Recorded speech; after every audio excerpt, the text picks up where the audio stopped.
السلام علیکم ورحمۃ اللہ وبرکاتہ۔ ناظرین کرام، میں ہوں محمد عمران مینگل۔ اس وقت ہمارے ساتھ بہت ہی عزیز مہمان گرامی مولانا محمد آصف جمال صاحب موجود ہے، جو کہ ایک ہے جنہوں نے علم دین کے لیے بہت سارے مشقتیں صعوبتیں برداشت کیے۔ بہت ہی زیادہ مشقتیں برداشت کرنے کے بعد آج الحمدللہ وہ اپنا ایک ادارہ بنانے جا رہا ہے۔ اس کے بیک گراؤنڈ کیا ہے، اس سفر کا جو ہے، سفر کا پس منظر اور پیش منظر کیا ہے، آج ہم انہی سے اس کی احوال زیست اور ان کے بارے میں اہم معلومات۔ تو جڑے رہیے گا ہمارے ساتھ۔ ہم مولانا محمد آصف صاحب سے بہت ہی اہم سوال کرنے جا رہے ہیں۔ سب سے پہلے ہم مولانا صاحب کا شکریہ ادا کریں گے کہ انہوں نے اپنے قیمتی وقت سے وقت دیا، اور اس کے بعد ہم مولانا صاحب سے سوال کریں گے۔ مولانا صاحب، آپ نے علوم نبوت حاصل کرنے کے لیے جو صعوبتیں برداشت کیے، سب سے پہلے تو میں مولانا محمد عمران صاحب کا شکریہ ادا کروں گا کہ انہوں نے وقت نکال کے ہمیں گیدرنگ دی اور کچھ سوالات یہ پوچھ رہے ہیں۔ اس سے انشاءاللہ ہمیں بھی فائدہ ہوگا اور حضرات کو بھی۔ تو سب سے پہلا سوال جو آپ نے کیا ہے کہ سفر کا آغاز ہم نے کس طرح کیا، ایسا ہے کہ اصل تو اللہ تعالیٰ کی مہربانی ہوتی ہے۔ کسی بھی انسان کو جو بھی نعمت ملتی ہے حقیقت میں اللہ کا فضل اور اللہ کا احسان ہوتا ہے۔ باقی اسباب کے درجے میں ایسا ہے کہ شروع میں تو ہمارا گھرانہ مالی اعتبار سے ہم بہت زیادہ غریب تھے، اور خاص کوئی آمدنی کا ذریعہ نہیں تھا۔ تو اسی کے پیش نظر میرے والد صاحب رحمۃ اللہ علیہ اور میرے بڑے بھائی، ان کی خواہش تھی، تمنا تھی کہ مجھے وہ ڈاکٹر بنائیں۔ تو انہوں نے اس طرح میری ذہن سازی بھی کی، اور میں نے بھی شروع میں بڑی محنت سے پڑھا اسکول میں۔ میٹرک کیا، میٹرک میں میرے اپنے گاؤں میں سب سے زیادہ نمبر آئے الحمدللہ۔ ابھی تک بھی کبھی کبھی جانا ہوتا ہے ہائی اسکول میں، تو وہاں ہیڈ ماسٹر صاحب کے کمرے میں جو لوح اعزاز کے نام سے ایک تختی لگی ہوئی، تو وہاں میرا نام لکھا ہوا ہے۔ 2007 میں سب سے زیادہ نمبر لینے والوں میں میٹرک میں تھا۔ تو اس کے بعد پھر میں نے ایم بی بی ایس میں داخلہ لینے کے لیے ایف ایس سی کو سٹارٹ کیا۔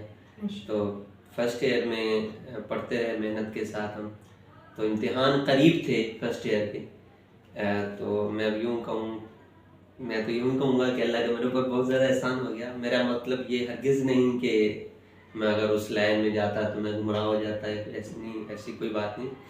ڈاکٹر بہت ہی بڑی جنت کما سکتے ہیں، بہت مبارک فیلڈ ہے۔ فکمت ہے، یہ جو طب کا علم ہے یہ فرض کفایہ کے درجے میں اس کا حصول، لیکن شاید میرے اعتبار سے یہی زیادہ بہتر تھا جو اللہ نے میرے حق میں فیصلہ کیا۔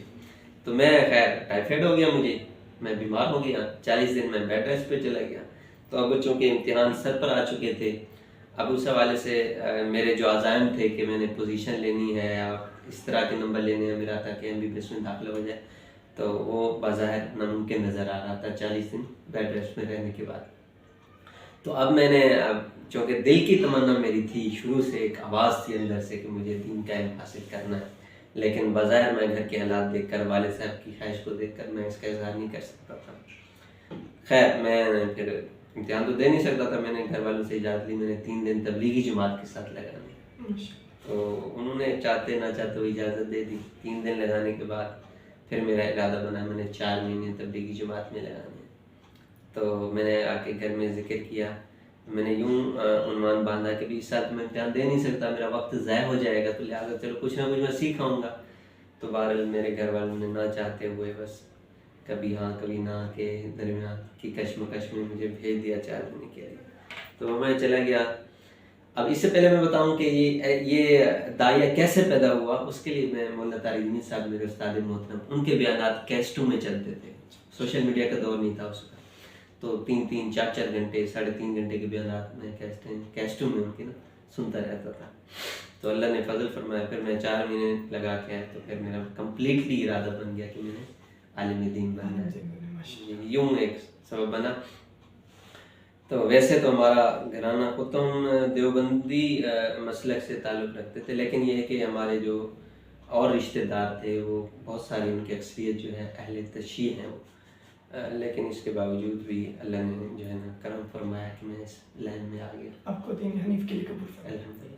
مولانا صاحب بہت ہی دلچسپ جواب دیا آپ نے کہ آپ تبلیغ کے ذریعے سے مولانا طارق جمیل صاحب کی کیسٹیں سننے کے بعد آپ نے تبلیغ کا سفر کیا، تبلیغ کے بعد پھر آپ نے تعلیم کے لیے سفر کرنا شروع کر دیا، یعنی آپ کا جو ذریعہ بنا وہ تبلیغ جماعت مولانا طارق جمیل صاحب کی کیسٹیں تھیں۔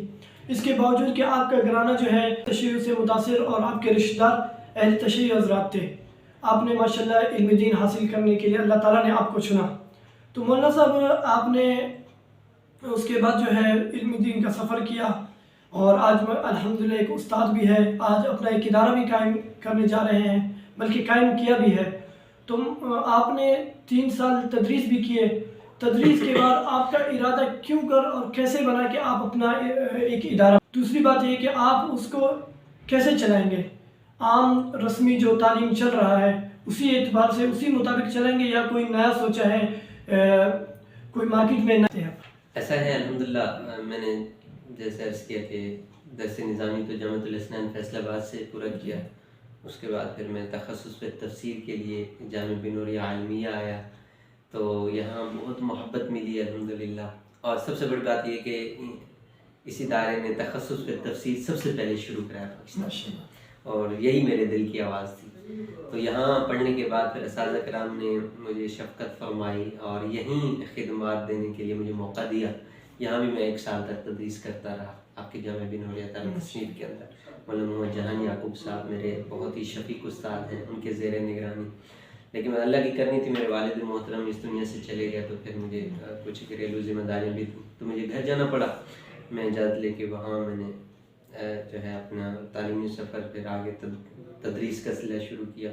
اس کے لیے چونکہ میرے پاس کوئی خاص میدان نہیں تھا، میں نیا گھر گیا تھا، تو اپنے مطالعہ کو جاری رکھنے کی غرض سے میں نے وہاں قریبی ایک مدرسے میں تدریس کا کام شروع کر دیا، انہی کے کہنے پر انہوں نے مجھے دعوت دی تھی۔ تو خیر 3 سال تک میں پڑھاتا رہا، لیکن دل کا داعیہ تھا کہ میں اپنا ایک ادارہ قائم کروں گا، اللہ مجھے جب موقع دیں گے۔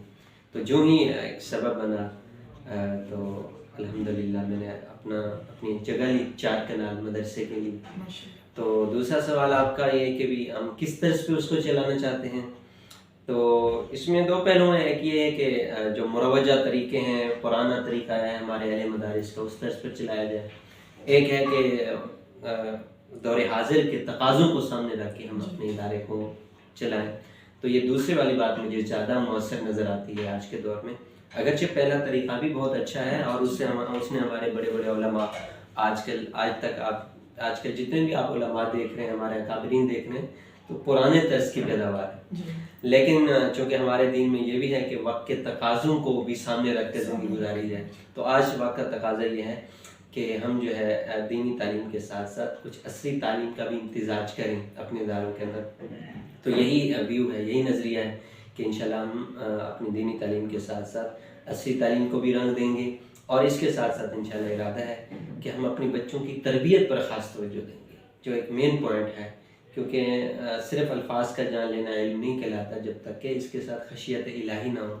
تو اس کے لیے ضروری ہے کہ ہم اپنے بچوں کو انشاءاللہ اس راہ پر گامزن کریں گے کہ علم کے ساتھ ساتھ ان کی اچھی تربیت ہو، خشیت الہی پیدا ہو، اور اس کے ساتھ ساتھ جو دور حاضر کے لیے عصری تعلیم ضروری ہے جتنا حد تک، اس کا بھی انشاءاللہ ہم اس کا انتظام کرنے کی پوری کوشش کریں گے انشاءاللہ۔ آپ نے بتایا کہ ہمارے تعلق جو ہے غریب گھرانے سے، تو آپ نے 4 کنال زمینیں مدرسے کے لیے لے کر وقف کیسے کیا؟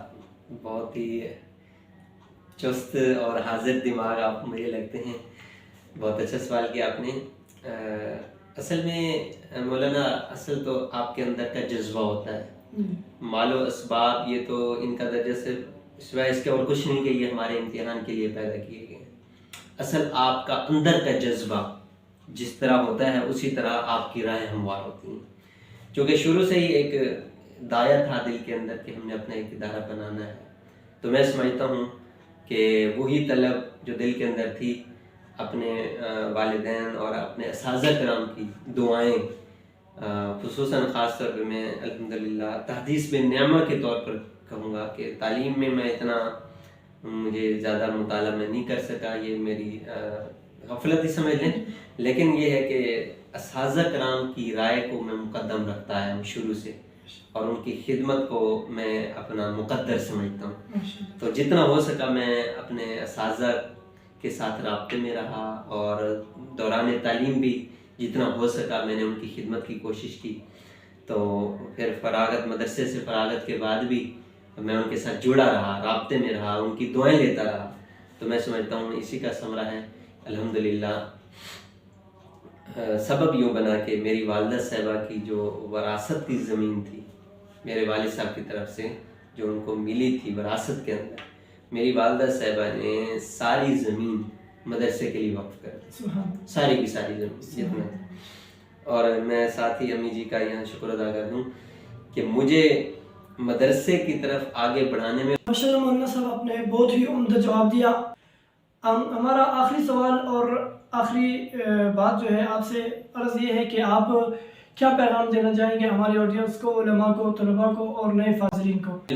میں کیا پیغام دے سکتا ہوں, لیکن چونکہ ایک مجلس ہے اور آتا ہے قرآن مجید میں فذکر ان ذکریٰ تنفع المؤمنین کہ آپ یاد دہانی کرائیں, یاد دہانی کرانا ایمان والوں کو نفع دیتا ہے. تو اس آیت کے پیش نظر ایک مذاکرے کے طور پر میں عرض کرنا چاہوں گا کہ الحمدللہ علماء کی خدمات اس دور کے اندر کسی کرامت سے کم نہیں ہے. اللہ تعالیٰ جزائے خیر عطا فرمائے ہمارے علماء کو, اہل مدارس کو, کہ اس یعنی 15ویں صدی کے اندر بھی وہ اپنے علوم نبویہ کی اسی طرح حفاظت کر رہے ہیں جس طرح کہ پہلی صدی میں تھی, بلکہ اس کو مزید ترویج دے رہے ہیں, ترقی دے رہے ہیں. اور اہل مدارس جتنا قربانیوں کے ساتھ ان اداروں کو چلا رہے ہیں وہ اس کو شاید ہم اس قربانی کا ادراک نہیں کر سکتے. جیسا کہا جاتا ہے نا, جو جگہ جہاں آگ ہوتی ہے نا وہی جگہ جلتی ہے. تو وہ جتنی محنت سے چلا رہے ہیں انہیں کو پتہ ہے. تو بہرحال اللہ تعالیٰ ان کی اس محنت کا صلہ ان کو اپنی نشان عطا فرمائے. تو بہرحال ایک پیغام کے طور پر کہ ظاہر ہے کہ انسان ہے اس میں پڑھنے والے بھی ایک تجربات لیتے ہیں, ان کا بھی ایک اپنا نظریہ ہوتا ہے. تو اس حوالے سے مجھے جو سبق ملا ہے وہ یہ ہے کہ ہم کوشش کریں جس طرح تعلیم پر توجہ دیتے ہیں اسی طرح ہم بچوں کی تربیت پر بھی پوری توجہ دیں اور وقت کے تقاضوں کو سامنے رکھ کے ان کی تربیت کریں تاکہ یہ ہمارے بچے جو ہیں مستقبل میں بھی جو ہے ہمارے لیے سرمایہ بن سکیں اور عوام کی اسی طرح گائیڈنس کر سکیں جس طرح ہمارے اساتذہ نے ہماری رہنمائی. احسن الجزا, آپ نے بہت ہی عمدہ جواب دیا. تو اسی پر اجازت دیجیے. السلام علیکم.